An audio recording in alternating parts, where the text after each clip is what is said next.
Prefeito, boa noite. Boa noite, Sérgio. Bom, a gente vai direto logo aqui.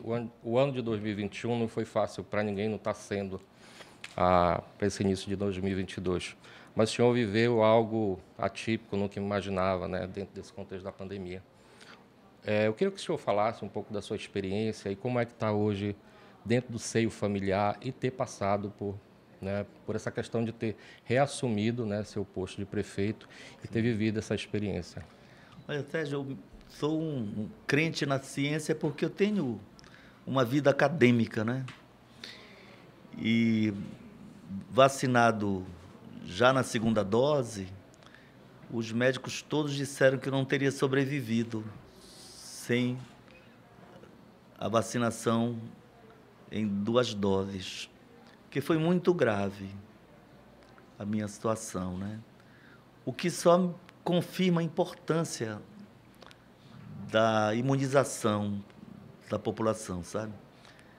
Felizmente, as pessoas ganharam consciência. Belém talvez seja uma das cidades onde o povo criou mais consciência da importância da vacina, sabe? Hoje mesmo, o nosso relatório mostrava 90,1% da população vacinável está imunizada. É lindo isso, né? É uma boa informação. A capital do Norte está entre as populações mais vacinadas, né? Então, e 77% da população total, né? Porque nem todos podem ser vacinados ainda, né? De modo que diminui. Mesmo assim, todos os epidemiologistas afirmam que em 70%, 75% já dá uma certa segurança. Fica mais difícil, ela cria uma barreira, se não uma muralha, mas um muro importante para conter a expansão, né, do vírus. Então, uma terceira onda não está descartada, porque tem novas variantes. A Omicron é uma, né? E daqui a pouco surgem outras, especialmente em países onde há baixa imunização. Aí as variantes, as cepas costumam surgir nesses países, né? Mas eu espero que a gente consiga realmente avançar um pouco mais para não ter risco de uma terceira onda, porque o prejuízo econômico para a cidade é grande, né? E o sofrimento das perdas de vidas, né? É muito triste. Hoje não tem uma pessoa em Belém que não tenha uma perda de um amigo ou de um familiar. É bem verdade que nós salvamos mais de 100 mil dos 106, 105 mil que adoeceram, pouco mais de 5 mil morreram, né? Então, é muito bonito dizer que a gente salvou 100 mil pessoas. No entanto, 100 mil vidas salvas não apaga a dor de 5 mil e poucas perdas, né? Pessoas em pleno vigor físico e intelectual, de repente desaparece, né? Muita gente amiga, famílias inteiras, né? Vendo seus entes morrerem. Então, eu tive essa experiência. Eu sou um homem forte. Aos 64, eu nunca tinha feito uma cirurgia de dente sequer. E logo ser internado numa... chamam de semi-UTI, mas, a rigor, funcionou como UTI, né? E depois de alta hospitalar, 4 dias depois, ser internado de novo, sem poder me mexer, de uma dor insuportável. Aí descobri que era o pulmão tomado, o sangue todo sendo jorrado e contido pela pleura, né? Pela membrana do pulmão, e realmente perder quase 5 litros de sangue. Né? Nada muito fácil. Graças a Deus eu recebi a solidariedade, né? Tanto a energia, a fé das pessoas, né? A solidariedade nesse sentido, mas também a doação de sangue tornou inviável retirar de todos os que procuraram o banco de sangue do hospital onde eu estava, né, o Porto Dias. De modo que eu acabei ajudando muitas vidas com as doações que foram feitas para mim. Com essa mobilização, né? Foi. E dentro dessa mobilização, prefeito, não tem jeito, a família sempre está próxima e não deveria ser de outra forma. Sim. Mas eu queria saber, final de ano, como é que o senhor está agora próximo da família, né? Como é que Como é que o senhor está em casa, né, depois de ter, enfim, passado por essa Sabe experiência? que o meu Natal sempre é com a minha mãe, era com meus pais, com meus irmãos, né? Meu pai partiu fazem 23 anos e é ponto marcado ali, não tem possibilidade de eu não estar com a minha mãe, que tem 87 anos, né? E esse sentimento, né? Nós todos criados numa atmosfera e numa ética cristã, né? Então, a afirmação, assim, da solidariedade, do amor, né? Da paz, desse objetivo de construir uma sociedade amorosa, né?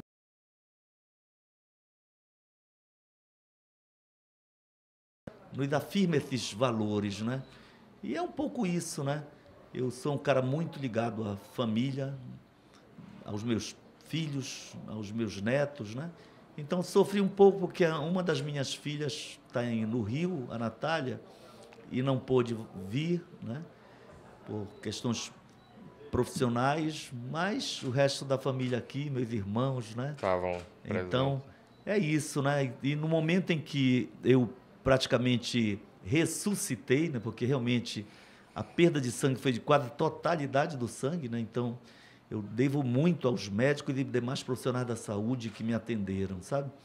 Porque foi, assim, alta competência mesmo, né? O que só mostra que a nossa medicina, ela realmente é uma medicina de alto nível, sabe?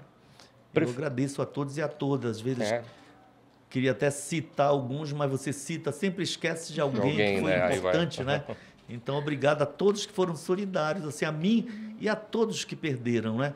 Tanto que a gente lançou um programa agora, Bora para a Escola, e eu fiz questão de debater financeiramente a importância de dar um pouquinho mais de apoio para aquele jovem, criança, que perdeu um responsável, ou um pai na família, né, ou mãe, para que seja uma forma de reconhecimento também, né?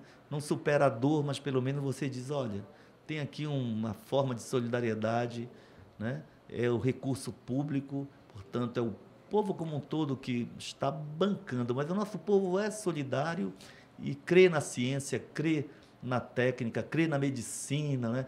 Tanto que nós estamos com mais de 90%, né, dos vacináveis já vacinados em segunda dose. É aí que eu vou entrar. O senhor deu um gancho aqui para a gente, agora falando da gestão especificamente. Como que foi a administrar esse ano, né, a pandemia, as vacinas, enfim, toda a logística envolvida, né, no processo, profissionais, enfim, cronograma, e, ao mesmo tempo, o que esperar para o próximo ano dentro das ações que a Prefeitura já vem realizando? Olha, 22 para mim é um ano de muitas esperanças, não é? Porque eu espero que não haja uma terceira onda. Por isso que nós estamos contidos. É por isso que eu havia até sugerido realização do Carnaval, festa de Réveillon, porque é bom para atrair turistas, para melhorar o rendimento de quem produz a festa, para quem trabalha com produção cultural. Enfim, para a cidade é bom, né? No entanto, eu dei um passo atrás, tive que dar, humildemente, chamar os líderes de escolas de samba e demais interessados, dizer, pessoal, a gente não pode correr risco, porque tem uma nova cepa aí, que foi identificada pelos cientistas, né, sul-africanos, e que pode causar uma terceira onda. Nós não podemos correr risco. Eu até creio hoje que nós chegamos a um grau de imunização que faz com que os riscos sejam pequenos, sabe? Mas eu não sou autoridade nessa área, então eu obedeço os técnicos que têm, digamos, estudado realmente e têm demonstrado capacidade, né, para desenvolver a política. Agora, eu fui deputado federal, viu, Sérgio e Ingrid, e pude participar dos debates e aprovar o orçamento de guerra, como nós chamávamos. Em que redundou o orçamento de guerra? Recursos para as empresas, incentivos fiscais para as empresas, para que elas não demitissem empregados. Agora o Congresso discutiu de novo manter esses incentivos, que seriam milhões de desempregados, porque as empresas paradas não tinham como manter os seus rendimentos, a sua lucratividade, né? Tem debates que a gente não conseguiu avançar, como subsídio ao transporte público, porque as empresas estão muito quebradas, porque se as universidades, as escolas param e muitas empresas param, não tem passageiro, não tem rendimento, então isso gera uma quebra na qualidade do transporte público, né? Mas nós conseguimos uma vitória importante, que foi recursos para os estados e municípios. O Pará recebeu alguns milhões, milhares de reais, né? Milhões de reais, na verdade. Belém recebeu mais de 115 milhões só para a saúde, quase 200 milhões se inclui a área da assistência. Só que tudo isso foi para 2020. Quando eu entrei em janeiro, já não tinha mais orçamento de guerra. E teve uma nova onda, então nós tivemos que realmente gastar o que não estava previsto no orçamento. Por quê? Se eu preciso entrevistar mais alguém aqui no meu lado, tem que ter outro microfone. Claro. Só que no caso da saúde, eu não podia atender onde uma grávida está sendo atendida, um garoto que fraturou a perna jogando bola, aí está aqui na unidade básica, digamos, da Marambaia. Aí chega alguém com as características, os sintomas de Covid. Você coloca essa criança fraturada, aquela mulher grávida, junto com o infectado, infecta e mata muita gente. Então, tivemos que fazer investimento em clínicas de campanha. Só que uma clínica de campanha não funciona se não contratarmos médicos, enfermeiros. Aí tivemos que gastar em mais de 200 contratações. Para manter 80 e tantos pontos de vacinação, foram 1.000 pessoas envolvidas, alguns voluntários, mas grande parte contratada. Um verdadeiro exército do bem, da vida, né? Vacinando todos os dias, finais de semana. Às vezes, as pessoas impacientes, quando num domingo a gente parava, alguma reclamação, eu dizia, é compreensível quem está doente ou quem quer se vacinar, reclame. Mas foi exceção, porque quase todos os feriados e domingos as pessoas estavam vacinando, comprometidas com a vida, sabe? Mas tudo isso é investimento. Muitos milhões de reais que não estavam previstos no orçamento e já não tinha mais ajuda federal. Mas nós não vamos poupar recursos se isso significa salvar vidas. Então, Sérgio e Ingrid, se tem uma honra, é a honra de ter feito certo, porque eu vi os nossos irmãos amazônidas de Manaus morrendo asfixiados. Eu vi gente em São Paulo, em Curitiba, cidade rica, Florianópolis, cidades do interior de São Paulo, que são polos universitários, de industriais, com pessoas morrendo por falta de atendimento. E Belém, com toda a humildade eu te falo, nenhuma vida foi perdida sem que nós tentássemos salvar. Isso é uma honra para nós e salvamos muitas vidas. Esse seu comportamento, eu vou passar a bola para a Ingrid, que a gente vai falar do aspecto cultural. O senhor falou do carnaval, né? E aí a Ingrid quer falar alguma coisa relacionada ao carnaval de rua, né? Que não, enfim. Prefeito, o senhor nos falou sobre os ótimos números da vacinação aqui em Belém. E com o aumento percentual da vacinação, tem nova perspectiva, expectativas sobre esses eventos? Carnaval já se falou que não vai ser realizado. Mas em relação aos blocos de ruas, que são super tradicionais agora em janeiro, tem alguma posição sobre eles? Pois é, nós vamos ter que nos debruçar, Ingrid, porque uma nova conjuntura surge. Mas, como eu te falo, se eu converso com o nosso secretário de saúde, a sua equipe, todos que compõem o grupo são altamente especializados.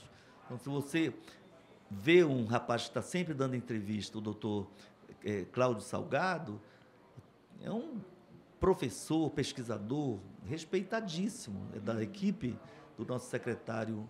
Então, camarada que estudou pós-graduação no Japão, né? De uma tradição acadêmica. Eu me guio por essas pessoas, porque eu sou arquiteto urbanista. É claro que eu leio, eu sou um curioso. Então, vou reunir. Se houver uma mudança de opinião, eu não tenho nenhum problema de chamar os líderes, organizadores desses eventos, e dizer, pessoal, vamos liberar assim ou assado, né? Tem um decreto estadual e nós temos concordância, naturalmente, relativizando aqui ou ali, né, que tem um lado muito positivo. Ao invés de proibir um evento, exigir a comprovação da vacinação. Então, olha, se eu sou um cristão da Universal, o que se exige do pastor é que abra o templo, mas exija a comprovação de vacinação. Aí, o camarada que realmente for uma pessoa de fé e sentir necessidade daquele trabalho espiritual, ele vai ter que se vacinar. Então, isso tem colaborado para o crescimento até de 50% a mais de procura nos índices de vacinação. São índices, portanto, que nos obrigam a refletir. A tua pergunta não tem uma resposta imediata, mas nós estamos em trabalho permanente, vamos sentar. Tem um apelo, por exemplo, de empresários da área de sauna. Aí eu disse, vou recebê-los mais uma vez. Quando tive o parecer técnico-científico, aí as características da sauna, a temperatura não é capaz de matar as bactérias. São muitos detalhes, hein, prefeito? Mesmo que elas sejam sensíveis ao calor, não é aquela temperatura que efetivamente elimine a bactéria, é apenas um calor. E como geralmente são, aliás, espaços pequenos e as pessoas vão tirar a máscara, porque estão ali no vapor, uma colada na outra conversando, num ambiente fechado, os riscos de contaminação são enormes. Aí, quando eu recebo, é uma pena que eu não possa atender o empresário que está deixando de faturar, se o seu negócio está ligado a isso. Mas eu não posso, de modo algum, negar a ciência e acabar criando uma situação que depois vai me fazer sofrer, me arrepender por ver vidas sendo perdidas por uma decisão minha. Então, eu sempre vou decidir com base naquilo que os cientistas da área, os epidemiologistas, né, nos orientaram. A orientação técnica, né? Exato. Prefeito, saindo um pouco da questão da pandemia e falando da gestão em si, eu queria saber, como é que o senhor recebeu o caixa da prefeitura e o que o senhor tem previsto de investimento? A gente estava falando de investimento de guerra, né? A pandemia ela sempre vai pautar as ações, né, da administração pública, mas eu queria saber do senhor, como é que o senhor, enfim, recebeu a administração e o que o senhor tem projetado, uma vez que a gente está falando de perspectiva para o próximo ano, né? Seja assim, eu tenho tomado uma postura de não ficar chorando o leite derramado, sabe? Mas a tua pergunta é importante porque o que se trata de interesse público, claro, né, deve ser dito. Então, assim, sendo bem honesto, né, na transição, eu só fui ter acesso à conta da prefeitura, quanto nós tínhamos realmente, no dia 7 de janeiro ou 8, conforme a lei autoriza até, né? Ok. Mas, naturalmente, seria de bom alvitre que a comissão de transição tivesse essas informações antes e passasse para a minha equipe antes, para nós nos planejarmos. Eu quero saber quanto eu vou ter em caixa disponível para comprar remédio, para fazer algum investimento necessário e urgente, né? Então, esse é um problema. Depois eu tinha a informação que nós tínhamos superávit. Na verdade, nós tínhamos 50 e pouquinhos milhões de dívida de curto prazo. Significa aquele cara que entregou o remédio e quer receber por ele, que fez a obra e quer receber pela obra. Não é o pilantra que não entregou e quer receber. Então, se é empresário, mas prestou o serviço, uma empresa de comunicação prestou o serviço, divulgou, ela tem direito a receber para pagar os seus jornalistas, os seus técnicos e tal. Então, só que a pressão grande e a dívida grande. Então, você ter que administrar o pagamento dessa dívida em curto espaço de tempo não é fácil, mas a gente foi trabalhando isso, respeitando todo mundo para resolver. O problema maior é uma dívida fundada de médio ou longo prazo, que já extrapola R$1 bilhão. Algumas com juros até razoáveis, dentro dos parâmetros do mercado atual, né? Mas algumas dívidas que foram contraídas e com juros muito altos, porque são operações de crédito mais facilitadas. Tipo assim, Finisa é uma linha de crédito da Caixa que, ao invés de você passar por todo um processo de aprovação do projeto junto aos engenheiros, arquitetos da Caixa, só quando liberado, e depois a obra é feita, aí você faz a medição, olha, foi aqui, a medição dá 1.220.000, aí libera 1.220.000, entendeu? Não. Esse financiamento, ele autoriza a prefeitura a receber o dinheiro, então ela comanda a obra, depois ela presta conta, mas ela pode receber o dinheiro antes, para autorizar uma obra, seja a reforma de uma escola, de uma praça. E esse dinheiro de quase 200 milhões, o último empréstimo do Finisa, foi gasto de forma muito irresponsável. Mas eu não vou também ficar chorando leite derramado. Claro. Mas vou te dar um exemplo. O mais importante monumento arquitetônico da Prefeitura de Belém é o Palácio Antônio Lemos.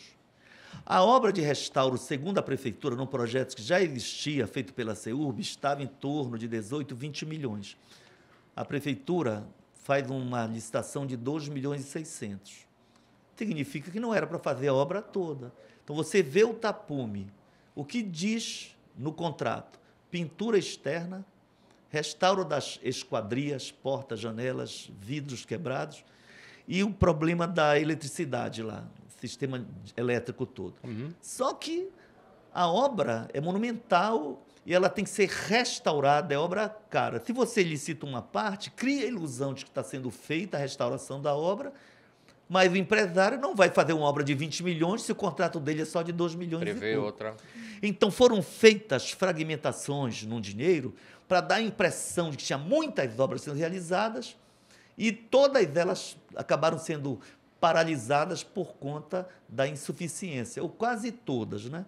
Então, até mesmo obras como Praça Dom Pedro II, que nós inauguramos, né, enfrentava esse tipo de problema. Enfim, são decisões administrativas, né? E nós temos que herdamos e vamos resolver. Por exemplo, alguns convênios que nós estamos fazendo com o governo do Estado para restaurar 17 feiras, por exemplo. Só a Feira da Pedreira, onde eu estive hoje, você teria 3 milhões e 600 para o mercado antigo e para a antiga Casa do Bife, 1 milhão e 300. Ora, são quase 5 milhões de um convênio, de uma ação cooperada, importante para dinamizar a economia baseada nas feiras. Então, só esse raciocínio, só que até agora eu não pude assinar porque tem um problema de Belém, está no CALC, que é um cadastro de inadimplência. Por quê? Porque nós não temos uma certidão por conta de um problema de não cumprimento do investimento de 25% dos impostos em educação. Aí nós estamos resolvendo isso. É um rito que está tramitando. Baseado na decisão do Conselho Municipal de Educação, mas é um prejuízo para toda a cidade, eu não poder receber recursos federais ou estaduais, porque tem um problema, Belém está no cálculo, porque não importa quem está no governo, é o município que entra no cadastro, então é o município que paga, ou seja, o que é o município? Não é só o território no sentido do espaço físico, é o povo que mora em Belém, né? Mas eu não queria também ficar culpando, porque tem os tribunais e para investigar. Para fazer isso, né? O que eu quero dizer é o seguinte, agora nós estamos dando passos para frente, Claro. né? Fazendo operações de crédito, sim, mas para investir de forma correta. Nós vamos reformar o mercado, o Palácio Antônio Lemos, porque é obrigação do governo recuperar o mais importante monumento, o Imperial francês, lindo do século XIX, que é patrimônio de todos nós. O Palacete Pini, que ficou 16 anos abandonado, numa grande escola das diversas modalidades de arte, e nós precisamos de mais de 3 milhões para voltar a fazer funcionar, porque ele ficou abandonado, depois de restaurado e deteriorou. O mercado de São Brás... A gente já vai chegar lá, só vou pegar a dica das feiras aí, que dia 12... Sim. Já que o senhor falou sobre o convênio com as feiras, com as obras, que vai se tratar não só de obras estruturais, mas também de qualificação dos feirantes. Sim. O senhor já adiantou que tem esse empecilho, mas quais as expectativas para essa obra? Você já tem algum cronograma definido? Olha, são 17 feiras inicialmente. A liberação dos recursos para fazer imediata a reforma de 6 das 17. O total do convênio é de 47 milhões de reais. É um bom dinheiro. E a prefeitura que vai executar. Nós vamos fazer render ao máximo esse dinheiro. Como eu falei, só na Feira da Pedreira, os 2 prédios, né, de um lado e de outro, nós vamos gastar 4 milhões e 900. Então, as primeiras 6, talvez nós façamos adesão de atas para ter empresas sérias, já licitadas, que possam realizar as reformas num espaço de tempo menor, sabe? Mas vamos abrir licitação para as demais 11 feiras, todas as importantes, são as maiores feiras da capital. Então, nós vamos ter reforma em várias delas. A 25 não está incluída, mas a 25 ela é uma boa feira. Mas nós vamos fazer investimento próprio lá para tornar o ambiente melhor para os feirantes. investimento grande e que, felizmente, no dia 12 de janeiro, será um dos presentes de Belém. Assinatura, por quê? Porque nós já resolvemos o problema do cadastro. A certidão já vai poder ser expedida. Por quê? Porque o Conselho Municipal de Educação analisou e conseguiu dar uma solução legal, né, que não implique na punição da cidade, do município, dos munícipes, dos cidadãos, por uma decisão que não dependeu do povo, mas que foi do administrador. Se eu, como prefeito, pisar na bola e cometer algum erro, eu que pague.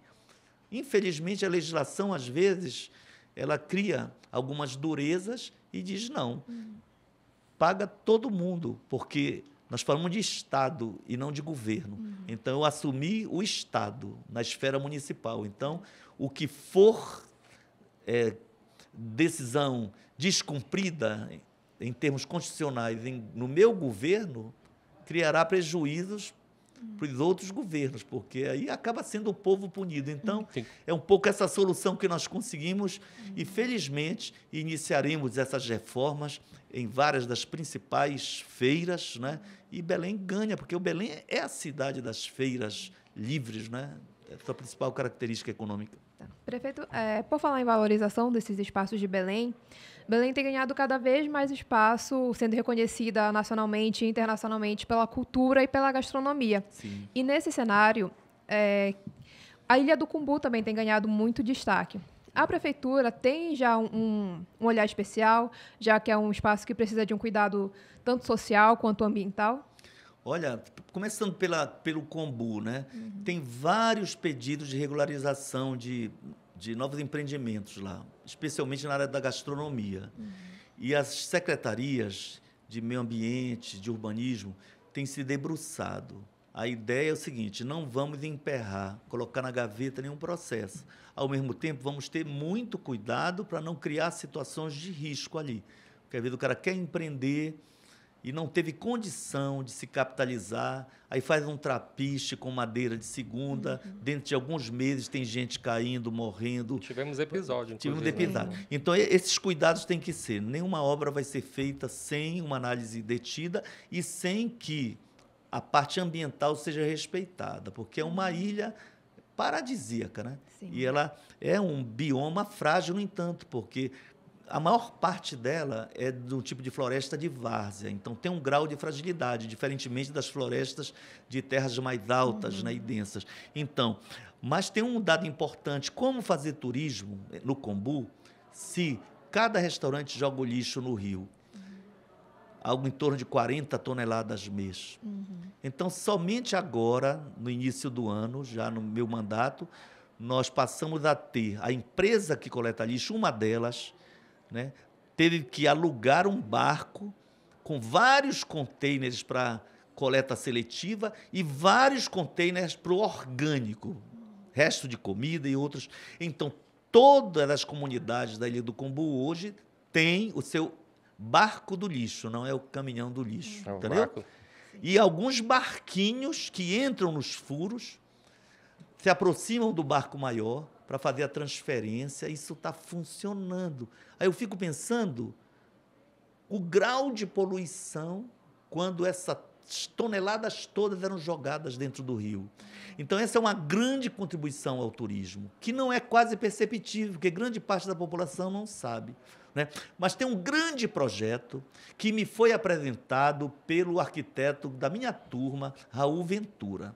Edmilson, o Boulevard da Gastronomia, uma ideia dos empresários ali. Você sabe, tem o antigo prédio do Liberal, funcionou o Jornal Liberal, na Boulevard. Mas lá próximo da esquina você tem o Point do Açaí, você tem o Bar Cabocla, você tem o Café Santos, tem o Sesc, Ver o Peso. Portanto, iniciativas institucionais, como do Sesc, ou privadas, de muitos milhares, até milhões de reais, para revitalizar tudo aquilo e dar as condições para que a classe média vá e se divirta. Só que nos procuraram.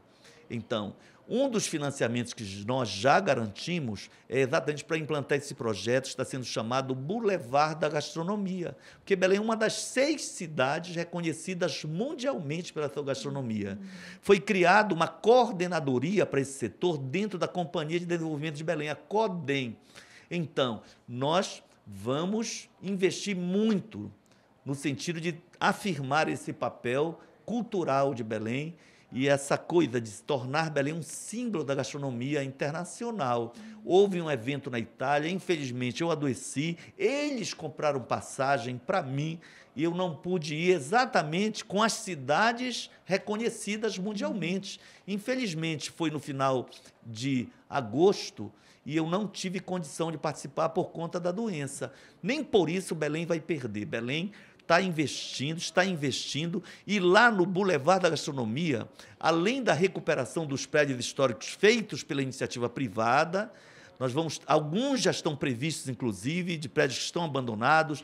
Vi dizer que o arquiteto Aurélio Meire está trabalhando na adaptação, na refuncionalização de um dos prédios para hotel. O SESC vai fazer o 3º prédio colado ali ao Banco Central e a Prefeitura já pesquisou os valores venais para desapropriar 1 ou 2 daqueles casarões para adaptar para espaços de multiuso, também com função gastronômica e cultural no sentido amplo. Sabe? Temos lá também o Arraial do Pavulagem, né? É um prédio simbólico de um dos eventos mais importantes da cultura parauara, de modo que ali realmente nós podemos transformar num grande espaço cultural, gastronômico, tendo a gastronomia como marca, né? E esse é um investimento já garantido, é uma prioridade nossa. Como nós já garantimos os recursos, a prioridade será realizada. Outra prioridade, eu falei, o Antônio Lemos. Outra, Mercado de São Brás. Outra, Palacete Pinho. E outras menores, de menor porte, como, por exemplo, na Avenida Ceará, possivelmente nós vamos ter um espaço ligado à CEMOB para também a memória, um museu do transporte, porque Belém Bragança compuseram, Belém e Bragança, um grande sistema de trilhos. E o Sindicato dos Ferroviários está ali antigo, né? No prédio antigo, prédio lindo. Já determinei que nós vamos desapropriar. Ao mesmo tempo, lá do lado do Tribunal de Justiça, o antigo prédio do Tribunal de Justiça, na praça, perto do Ministério Público, na Praça Felipe Patroni, próximo da Prefeitura também, você tem a casa onde morou o Bruno de Menezes, um escritor, um poeta negro, um gênio paraense, que se antecipou ao modernismo brasileiro, uma verdadeira revolução da linguagem literária. E, quando se fala em modernismo no Brasil, a gente lembra de Mário de Andrade, uma série de outros, do Oswaldo de Andrade, mas esquece de que muitos paraenses foram protagonistas dessa nova escola de artes, inclusive Ismael Neri, vários artistas da área da pintura, da escultura e da literatura. Então, nós vamos desapropriar. A proposta me foi feita por um grande pesquisador da obra da literatura paraense, da obra do Dalcídio Jurandir, o professor Paulo Nunes, e nós vamos desapropriar o prédio e transformar em Casa Bruno de Menezes do modernismo brasileiro, tendo Belém, Pará, como uma referência também deste território brasileiro, da cultura brasileira, que muitas vezes, na região sul-sudeste, tornam a Amazônia invisível. Nós temos que nos afirmar. Né? Recentemente, fui para o lançamento do 11º livro, já pós-mortem, do Maxi Martins, um poeta genial. Na mesa, no plenário vários, mas na mesa estava nada mais, nada menos do que João de Jesus Paz Loureiro, que tem obras suas na Biblioteca do Imperador do Japão, que tem obras suas publicadas em francês, em vários idiomas. Um dos maiores poetas vivos. Então, nós temos que realmente valorizar a cultura, e cultura é mais do que arte, né? A gastronomia é uma, e por isso faz parte desse projeto de desenvolvimento. O Centro Histórico, para nós, vai ser alvo de políticas de fortalecimento.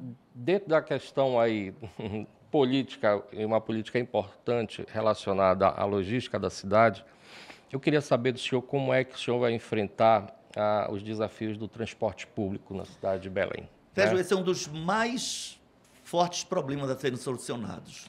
Vamos conversar com a Câmara, porque hoje a lei municipal estabelece 6 anos apenas para quem ganhar uma licitação. Então, veja só, se compra ônibus por 1 milhão, por 1,5 milhão, a depender do tipo de veículo. Se a gente pegar por baixo 1 milhão, significa 100 milhões para 100 ônibus. 2 bilhões para 2.000 ônibus. E nós precisamos de 2.000 ônibus na região metropolitana. Então, se a gente abre uma licitação, qual é o empresário que pede empréstimo para comprar 2.000 ônibus ou 200 ônibus, se for parte apenas do sistema? Portanto, são empréstimos bilionários ou milionários. Aí, depois de 6 anos, se o prefeito quiser, não renova o contrato dele. Então, fica um tempo muito exíguo. Então, a gente vai fazer o edital de licitação, conforme o Ministério Público está acompanhando, tem exigido, mas a possibilidade de fracasso é grande, então nós temos que refazer isso. Porque não há empresário que vai investir, se endividar, correr risco de depois de 1 mandato e meio, ou o cara não é reeleito. No meu caso, por exemplo, eu vou concluir esse mandato, vem um próximo. Se a gente fizer ano que vem, nós vamos ter mais 2 anos, né? E mais um mandato. Processo longo, hein? Então, quem virá depois pode, digamos assim, ter uma postura de não renovar a concessão.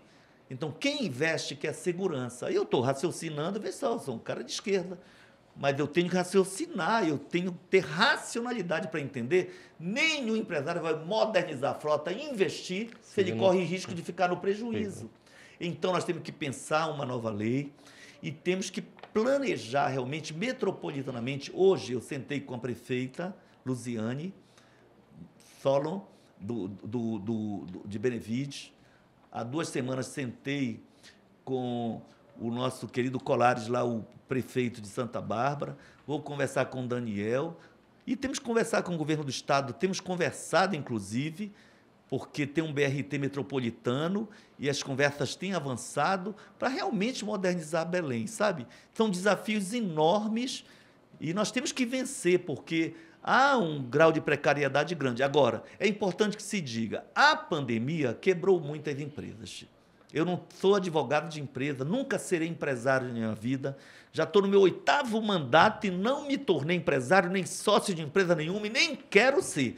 Agora, eu tenho que entender o seguinte, se as universidades, as escolas públicas, privadas param, não há passageiro, há uma quebra de rendimento. Então, houve realmente, algumas empresas menores têm dificuldade de operação. Isso repercute na qualidade. Acabamos de suspender a empresa que fazia outeiro. Ora, imagina, o pobre, final de semana, feriado, ele vai para Outeiro, que é a praia mais próxima, né? E, aliás, é linda a praia de Caratateuá. Agora, eu não podia manter a empresa, suspende, coloca outra. Só que são problemas que indicam que realmente o sistema precisa ser modernizado. Desafios enormes, talvez sejam dos mais difíceis desafios a cumprir. Eu ia citar isso, eu não sei se a Ingrid vai falar justamente de outro desafio.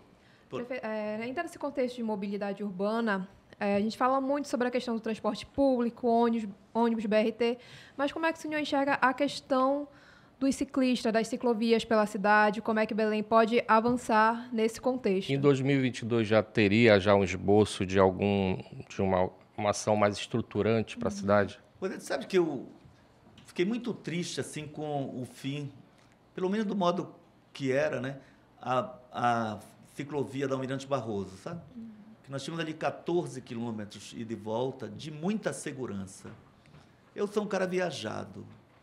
Quem vai na Alemanha vê a faixa sinalizada na mesma altura, no passeio público, geralmente muito generoso, largo, daquela faixa. Então, você já conhece e respeita. O ciclista vem, dá um sinal, você para, mas não tem barreiras. No Brasil, mesmo com barreira, você vê motos subindo na faixa do ciclista. Você vê carro, como aconteceu um dia desse na Duque de Caxias. São absurdos que a gente realmente vê. Dentro do canteiro, dentro da faixa de ciclista. É criminoso. Então, nós fizemos uma ciclovia a 40 centímetros de altura, com uma proteção metálica de 1 metro. Então, até caminhão, quando desgovernava, não conseguia avançar e, portanto, preservava a vida dos ciclistas. Salvamos muitas vidas. Isso, infelizmente, com o projeto do BRT, de forma irresponsável, que gerou condenação a prefeitos e envolve outro prefeito em processo de investigação por vários problemas. Enfim, verdade é que destruíram. A ciclofaixa da Augusto Montenegro são 23 quilômetros, né? Então, no 7 mais 13, aliás, 26 quilômetros de ida e volta, né? Também se perdeu.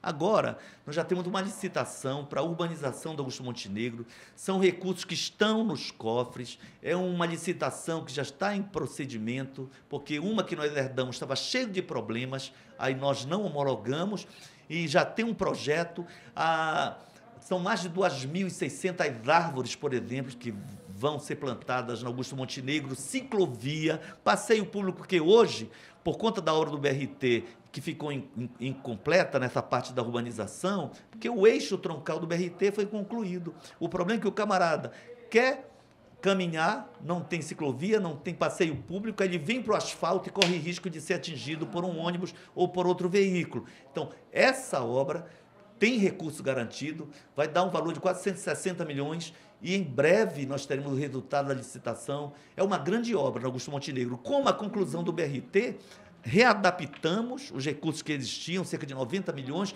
para fazer no sentido do aeroporto. Aí nós queremos realmente que, como outras cidades, uma vez eu vim do País Basco, onde eu fiz palestra, parei algumas horas em Madrid. Poxa, o meu avô espanhol, eu tenho que conhecer a capital do meu avô. Sabe o que eu fiz? Nos 3, 4 horas que eu estava no aeroporto, com um amigo que me acompanhava, um gaúcho, ex-prefeito de Porto Alegre, vamos conhecer o centro de Madrid, saímos de metrô, ficamos algumas horas conhecendo e voltei. Foi a oportunidade que eu tive de conhecer uma capital das mais importantes da Europa. E o nosso aeroporto hoje é difícil, né? Para quem não tem carro, para quem não tem quem vá pegá-lo. Nós vamos modernizar.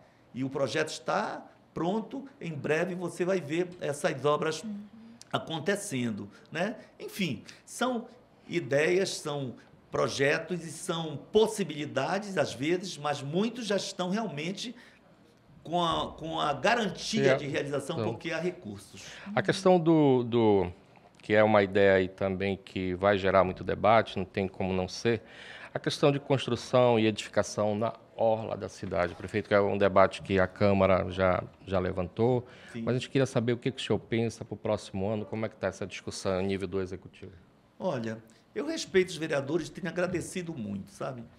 Porque, olha, mandamos o projeto Bora Belém, que tem salvado muitas vidas, combatido a fome, é um investimento de 60 milhões, Prefeitura e Governo do Estado, estamos com 13 mil famílias atendidas. Foi aprovado em uma semana pela Câmara, por unanimidade. Regulamentação do Fundeb, o que gerou recursos que agora, inclusive, podemos pagar, tanto Bora para a Escola, para os meninos, alunos, quanto um abono de quase 10 mil reais. Nós somos trabalhadores, né? Vocês da comunicação sabem, final do ano um abono. Foi possível, porque houve um aumento do Fundeb e nós pudemos. Só que a regulamentação foi feita pela Câmara, da lei federal, no caso. E eu agradeço. Só que nem tudo eu concordo. E, por exemplo, como arquiteto urbanista, eu não concordo que nós liberemos a orla. Esse argumento, que, aliás, é do meu amigo presidente da Câmara, que deu entrevista para vocês, o Zeca Pirão, tem maior respeito pelo Pirão, ele tem sido, nesse sentido, um parceiro meu, colocado os projetos, mas os estudos urbanísticos dos cientistas da área, porque aí se eu não posso dizer qual vacina é mais eficaz que a outra, a não ser por uma leitura assim, que é feita superficialmente, mas eu não sou da área, mas eu posso, como urbanista, dizer, né? E estudioso da economia urbana, posso afirmar que, às vezes, o que é uma solução é um grande problema. Belém tem uma ventilação média, Sérgio e Ingrid, de 2,5 metros por segundo. Sabe o que significa? Que nós não podemos aqui produzir energia a partir do vento. Como lá em Fortaleza e outros estados, na Bahia, há muitos sistemas, né, de produção de energia mesmo. Eólica, né? Aqui não, porque a ventilação muito baixa não moveria as manivelas de um sistema eólico. eólico. Tá? Então, veja só, se nós fizermos aqui, como em algumas cidades permitiram e já se arrependeram, Recife é uma, mas há outros exemplos, de muralhas, criando uma verdadeira muralha, barrando a entrada dos ventos, que já são poucos, nós vamos criar um clima extremamente desagradável em Belém, inviabilizando a vida. Por outro lado, os pobres serão expulsos dessas áreas que hoje são habitadas pelos pobres, porque orla é área de baixada. Belém já tem um problema, que ela teve a sua orla privatizada. Você vai em várias cidades do mundo, você vai ver portos para servir várias empresas. Em Belém, não. Cada empresa quis fatiar e ter o seu próprio porto. Isso é uma loucura. Aí nós vamos ainda privatizar mais. É opinião minha que, do ponto de vista urbanístico, social, econômico, será ruim para Belém. Os vereadores, no entanto, podem apresentar ideias? Podem. O Conselho de Desenvolvimento Urbano vai debater? Vai. Que é autônomo da prefeitura. E vai debater esses problemas. A Câmara debaterá. Terá pressão popular? Terá. Se eu for chamado, eu vou dar minha opinião. Alguns arquitetos, doutores em urbanismo, outros colegas meus de arquitetura, vão dar sua opinião. Alguns até podem concordar. Porque esse argumento que não vai gerar empreendimentos, empregos. Agora mesmo teve um atacadão, até citei o nome da empresa, que é a empresa francesa. Eu disse mesmo para os proprietários, se fosse em Paris, ou em Lille, ou em qualquer cidade francesa, não passaria, né? Toda a diretoria estava presa. Porque o que eles fizeram é o seguinte, o limite que a lei permite são 7 metros de altura. Os técnicos da prefeitura, em governo anterior, autorizaram 9,5 metros. Já burlaram a lei. A empresa, então, podia dizer, olha, não é culpa minha. Se a prefeitura autorizou, eu faço até o 9,5. Mas teve um TAC, né, prefeito? Não, mas só que eles construíram 12, mais de 12,5. Já uma gordura, né? É, um andar a mais, numa obra grande. Então, os técnicos da prefeitura já tinham, por algum tipo de motivo que eu não consigo compreender, alterado o que a lei permite, em mais 2,5 metros. E a empresa, por conta própria, fez mais o equivalente a um andar. Então, aqui, aquela ditado, casa da mãe Joana, você chega, farinha de feira, né? Fazendo o que acha que tem direito a fazer? Não. Nós temos que preservar a cidade, porque todo empreendimento tem que obedecer às leis da cidade. O senhor é contra, então? Eu sou contra, mas estou aberto a debater. Entendi. Né? Prefeito, a gente está bem adiantado aqui na entrevista, vamos fazer 3 e 1 para a gente já para o final. A Ingrid, isso, pode fazer essa daí, eu vou emendar com mais 2 aí, tá? Prefeito, a gente está num período historicamente conhecido como inverno amazônico, que está meio tímido, mas a previsão de muita chuva ainda pela frente. Sim. Como a prefeitura preparou a capital para receber essas chuvas? Tem algo ainda a ser feito? Pois é. Deixa eu emendar logo as 2 aqui, prefeito. É a questão do lixo, dos resíduos sólidos, queria saber o que teria previsto para esse ano, a gente sabe que é uma discussão metropolitana. E, por último, não tinha como não ser, né? As eleições no ano que vem, eu queria saber se aqui na capital deverá ter um apoio do cenário estadual, nacional, queria saber do senhor. Tá. Então, vamos lá. Olha, o problema de alagamento em Belém exige obras de infraestrutura de grande porte. A obra do UNA, da macrodrenagem do UNA, foi concluída em 2004. Como não foi feita a manutenção, é tipo a pia da nossa casa. Se a gente não desentope, ela entope. É assim, né? Não pode ser diferente. Então, todos os rios urbanos, todos, ficaram abandonados, assoreados. Se a calha do rio diminui, porque está tomado por ilhas, foram criadas ali, né, pela terra erodida ou mesmo detritos vindos de outras regiões, diminui a capacidade de conter. Em alguns estados, fazem os piscinões por baixo da terra. E quando chove muito, aquela piscina segura. Se chover mais do que a piscina é capaz, aí há alagamentos. Então, esse cálculo da piscina é projetado. Nossas piscinas são os nossos canais, nossos rios. Infelizmente, como as piscinas estavam cheias de terra e detritos, Então, nós tiramos 98 mil toneladas de... E tem muito a tirar ainda, porque é permanente o processo. Então, já começamos a operação de limpeza. Isso é importante, mas a macrodrenagem das bacias, são 14 bacias hidrográficas, as macrodrenagens são importantes. Aí a bacia do Una foi feita e abandonada. Já há recursos num outro programa, que é o Promabem, que é Programa de Macrodrenagem da Bacia da Estrada Nova, mas uma parte dos recursos do BID, que é financiamento, nós vamos pagar.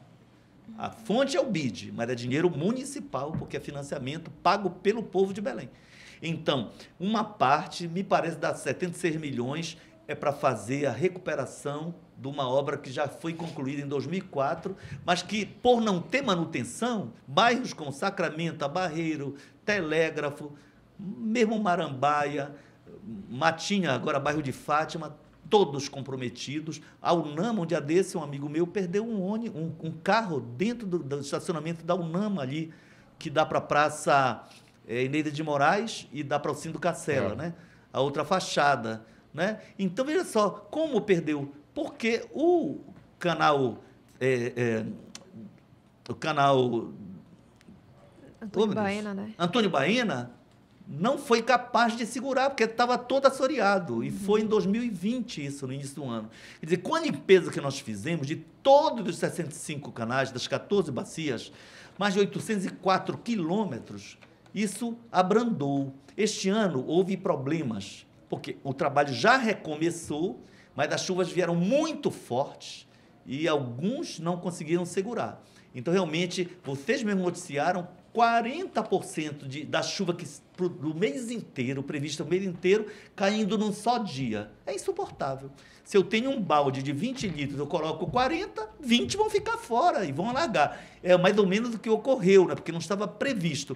No entanto, estamos no trabalho de limpeza dos canais. Mas a solução definitiva é a conclusão das obras de macrodrenagem. Da Estrada Nova, salvamos o projeto, porque o BID ia retirar Belém, e a obra está avançando muito fortemente, beneficiando bairros da Cidade Velha, Jurunas, Condor, Cremação e Guamá. Realmente um projeto muito importante, com obras muito importantes. O sistema de engenharia que vai receber as águas da bacia é ali na confluência da Caripunas com a Baía do Guajará. Se você visita ali, é portentoso. Eu, como arquiteto, visitei, você quase que se perde naquela galeria para receber águas de toda a bacia, evitar as enchentes. Isso não estava, do ponto de vista técnico, previsto. E agora nós avançamos, estamos concluindo essa obra e vamos avançar. A maior estação de tratamento de esgoto do norte e nordeste do país vai ser construído pelo Promabem, para favorecer esses bairros todos da bacia da Estrada Nova. Tem uma outra, que é a segunda maior bacia. Estrada Nova é a terceira.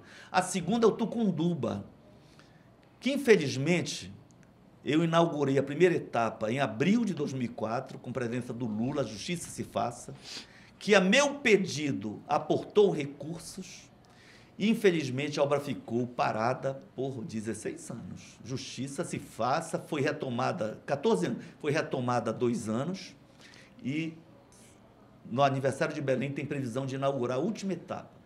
Quem vai na Baixada do Marco, passa pela Mauriti, Canal da União, Leal Martins, ou quem vai na Vileta, descendo da 1º de dezembro para a Baixada, antes, nesse período, não conseguia passar na Vileta, já vê a diferença de uma obra que, no entanto, esperou quase 2 décadas. Obras grandes, não tem essa história de dizer, não concluiu. Não, não pode ser concluída.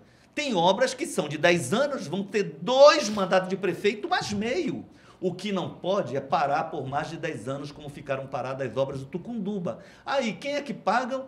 Os que vivem nas baixadas da Terra Firme, do Guamá, do Marco, daquela Jabatiteu, a Canudos, né? É que vão sofrer por uma obra parada, apesar do recurso público lá. É claro que em 10 anos o cimento que custava 30 está 50, a areia aumentou, o salário dos operários aumentou, dos engenheiros, dos arquitetos. Então, o que se fazia com 10 milhões, já se faz com 20, com 30. O que se fez? Jogou-se dinheiro no esgoto, nos canais.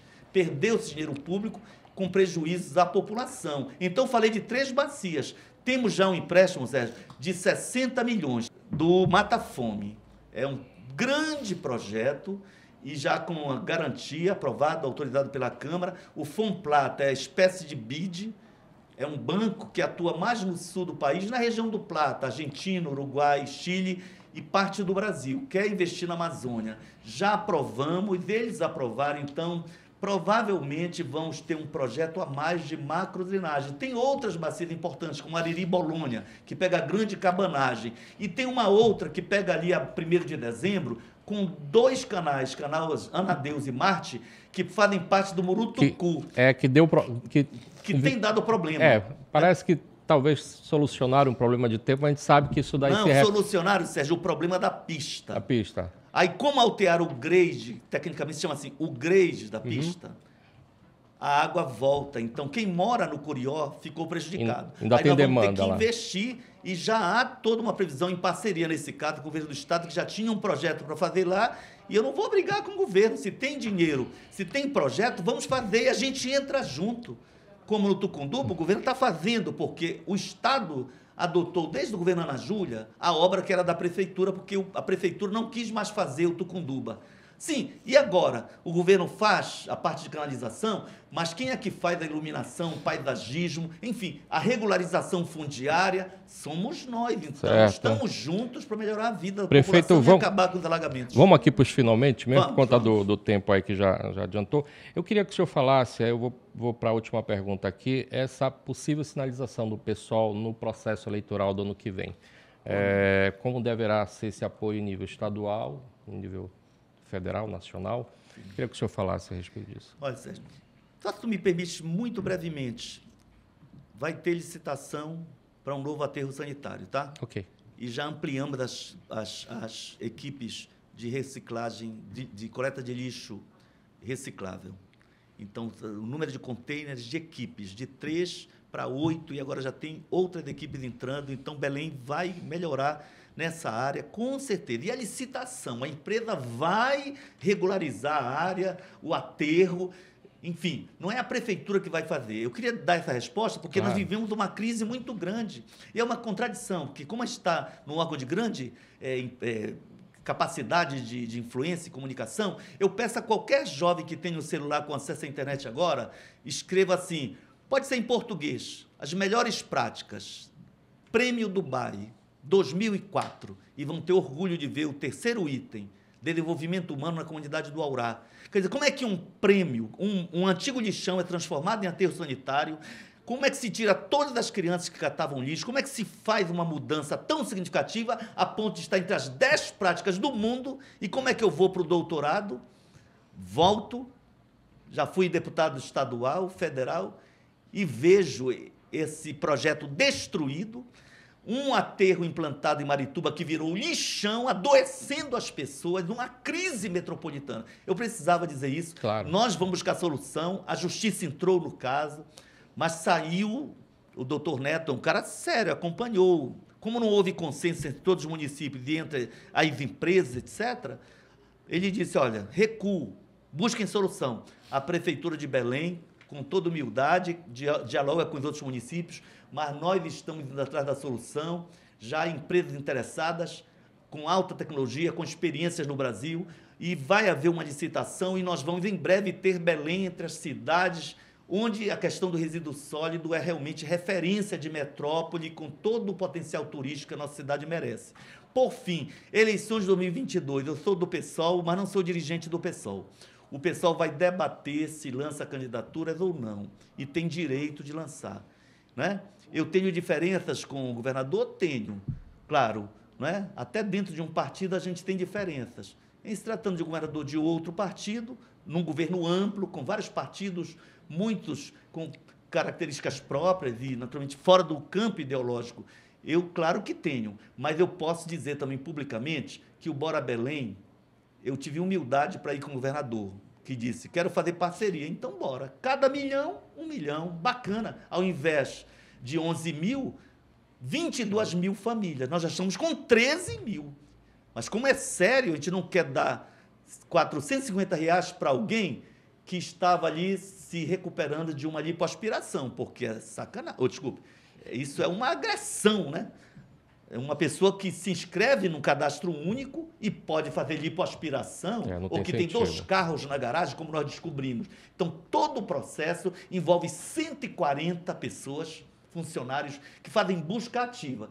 Esse programa é importante. Então, tenho que agradecer a parceria que viabiliza um programa como esse. Como, na verdade, as limpezas de canais, o Belém Bem Tratada, boa parte dos recursos veio também dessa ação cooperada com o governo do Estado. Então, querendo ajudar, estamos juntos e eu tenho que reconhecer e ser honesto para divulgar aquilo que vem contribuir com a nossa cidade. Agora, do ponto de vista eleitoral, é uma decisão partidária e eu me submeto, entendeu? Agora, eu não vou trabalhar contra o governo que está, de algum modo, ajudando, mas que tem legitimidade para qualquer partido lançar suas candidaturas, tem. Não é isso? Belém precisa, hoje, dado a crise financeira, a situação financeira precária herdada por nós, a parceria com o governo do Estado tem sido muito boa. Eu espero que ela permaneça e que a gente possa ter um processo eleitoral tranquilo e que não haja nenhuma tensão por conta das disputas. É claro que o governador possivelmente, ele não declarou ainda, candidato à reeleição. Eu estou eleito e não estou muito preocupado imediatamente, porque tenho ainda 3 anos de mandato. Muito trabalho ainda pela frente, né? Eu acho que o diálogo democrático, respeitoso, isso é que tem que predominar. Perfeito. O interesse público e da sociedade acima dos interesses partidários e de interesses menores, de empresas, de corporações. Eu acho que esse sentimento é que eu acho que eu quero, nessa fase minha de um camarada que tem opinião, que tem firmeza, né? Mas é claro que também está numa outra conjuntura, né? Eu era um apoiador, eu fui para os palanques com o Almir Gabriel. Infelizmente, ocorreram problemas que vocês sabem, como o Eldorado dos Carajás. Ele acabou se sentindo magoado pelo PT, acusado, né? E isso gerou uma situação difícil na relação. Está boa a relação com o governador atual, o Helder Barbalho? Que bom! Eu acho que a cidade ganha com isso. Eu vou tentar manter ao máximo essa relação fraterna e de cooperação em favor do nosso povo. Prefeito, obrigado. Obrigado aí, desculpa até pelo avançado aí, que a gente tem que cumprir a pauta aqui, né? E a gente agradece novamente o senhor, a sua assessoria, e a gente se vê numa breve, uma nova oportunidade. Muito obrigado, prefeito, pela participação. Agradeço vocês, tá?